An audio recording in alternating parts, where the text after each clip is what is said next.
What is going on, Diablo franchise fans? Yeah, you're right. I did not say Diablo 2. That's generally my classic video intro. Dobrensky here, and today we're going to be talking about some pretty exciting Diablo game franchise news.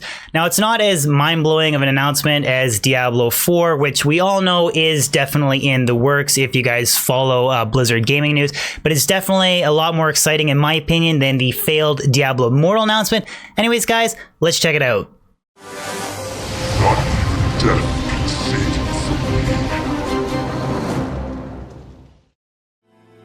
Alright, so what is the very exciting Diablo franchise gaming news that I have you guys all hyped up for? The original 1996 classic hack and slash Diablo 1 game is now available for digital download and purchase through the gaming website GOG.com. Essentially, Blizzard partnered with GOG and handed over the reins to the D1 franchise and said do what you want with it, and they made a updated digital download version of the game. Now, there's actually two different versions you can play, which is pretty interesting. They have a new upgraded version with a couple bug fixes, Windows 10 compatibility, and a few other minor changes. Nothing groundbreaking, no additional content added, but there's that choice of playing Diablo 1 or the original 1996 20 frames per second classic old school Diablo 1. You can play either one.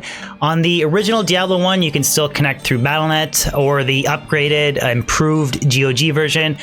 You can only play single player or play through LAN or TCP. It's not available to play on Battle.net, but that's not really a big issue. So I should also mention that I do have the link to go to GOG.com to purchase Diablo 1 in the description of this video, because I know I will get asked, oh, that's so cool, you know, where can I buy it? In the comment section below. Just make sure you hit that link. But why do I personally think this is so exciting? Well, for me, I've said numerous times on my Diablo 2 live streams that I wanted to do a variety playthrough with Diablo 1, but I was never able to because it's no longer, or at least it was up until now, no longer available to be purchased. You couldn't download a copy. You had to find like an old CD on eBay or something, and I could never find one. And my gaming computer doesn't even have a CD drive, so I didn't want to mess around with trying to use a USB CD drive or downloading some, you know, illegal version of D1. I didn't want anything to do with that, so that problem is now officially not an issue anymore. I have actually downloaded D1, and I will do some D1 streams in the future, so it is pretty exciting. Now, when you actually look at the game mechanics of Diablo 1, it is a rudimentary version of D2. There's a lot of things you'll notice if you played a lot of time on D2. Certain aspects are kind of missing in D1. Now, again, it's not really a big fault on the game. The game was introduced in 1996, and it did sell hundreds of thousands of copies upon initial release, which is very impressive, and it did set the standard for the ARPG hack and slash gaming genre. But a few things you'll probably notice right off the bat. There's no walking, which takes a while to get used to, especially in town. Things like you can't use Alt to scan for loot on the ground. You kind of have to see the thing drop and then put your mouse cursor over it. There's only 3 character classes as opposed to 7 in Diablo 2. So you have the warrior, the rogue, and the sorceress.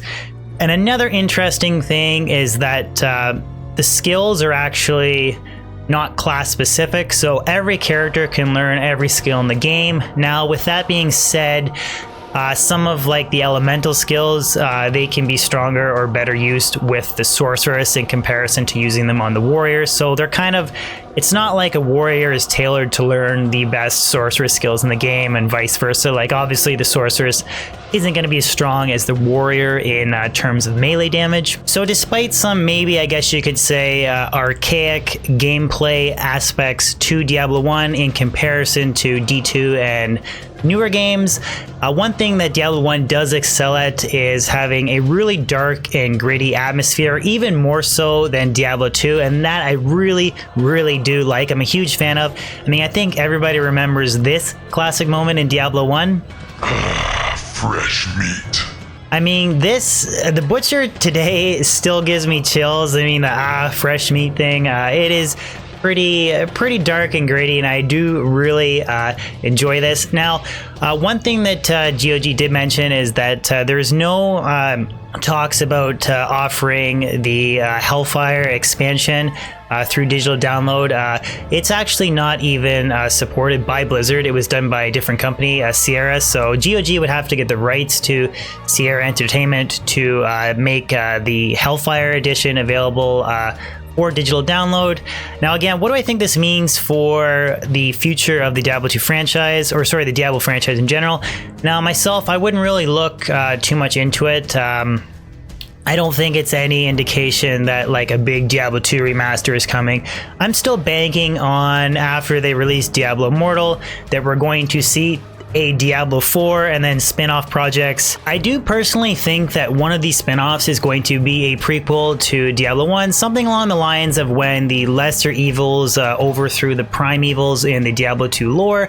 I do actually think that would be a very exciting game too, be something different. It's definitely something a lot better than Diablo Immortal. But anyways guys, that pretty much wraps up everything that I want to talk about. Again, very exciting news for me personally, and I really do hope you guys enjoyed this video. Well guys, there you have it. Thank you for making it to the end of this video. If you did, this is kind of my first foray into making some gaming news videos. I'm always going to be making Diablo 2 content, but I will try to, in the future, branch out into more of these gaming news videos, and eventually Diablo 4, hopefully, if they make an epic one. Definitely no Diablo Immortal, guys.